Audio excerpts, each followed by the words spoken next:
guys, Mr. Who's Boss here, and this is going to be a video about the iPhone 7. So you all know that I'm not really a massive fan of Apple. I don't really endorse their products, and to be honest, I don't really do many videos on iPhones at all. But I thought that, since the iPhone 6 has been such a success, and since, to be honest, Apple has really shaped the market, whether or not us Android lovers like to believe it, I thought that it's probably a good time to actually do a video about their next smartphone, which is undoubtedly going to be the iPhone 6s or the iPhone 7, more than likely the 6s, but nonetheless we can't argue that Apple hasn't changed the way we sort of see our devices. I think that, if the iPhone wasn't introduced when it was, the whole sort of marketplace would be well behind where it is. Who knows if even today we would have smartphones. So if you actually think about the progression of phones before the actual iPhone was announced, every year they were making very incremental improvements. They'd sort of, maybe make a slight software update. The actual level of games playable on those sorts of devices were incredibly weak compared to what we have now.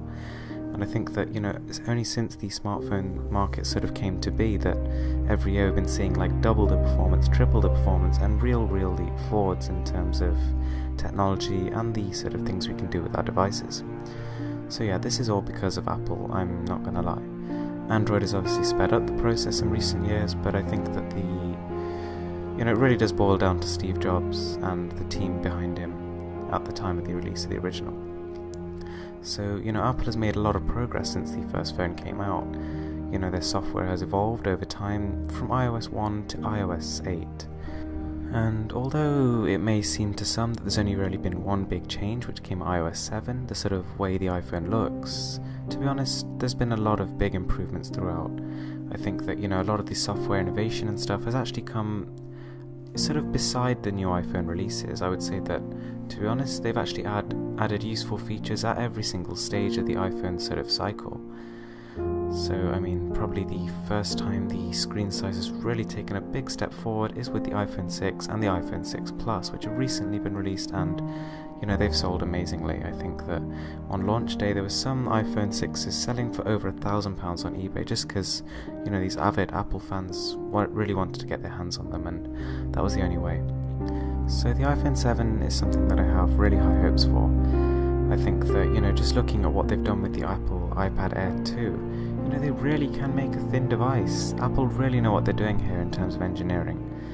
Somehow with the iPad Air we thought it was impossibly thin, and yet they managed to literally double the performance, increase the GPU performance by about 40%, and still make it slimmer. I really don't know how they do it, but it's a feat of engineering.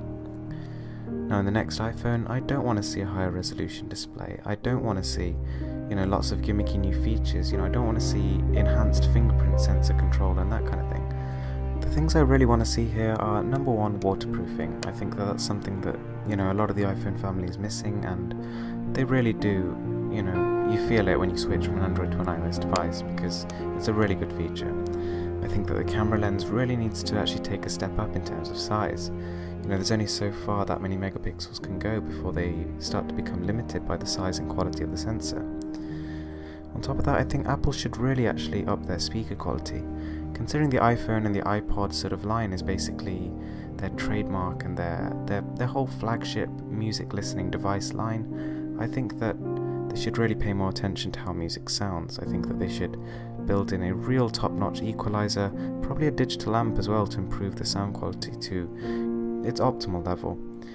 And last of all, shatterproof. The amount of people I see with smashed iPhone screens, it's ridiculous. Even iPhone 6, iPhone 6 Plus, none of them have really stood the test of time like a lot of Android devices have, and I think that's one place Apple really needs to work on. The device does not need to be impossibly thin or so light that you can barely feel it in your hands. It needs to be strong enough to stand the sort of 2 years or so that a person's going to use it. Anyway guys, thanks for watching. I hope you're looking forward to this phone as much as I am, and don't forget to subscribe for more.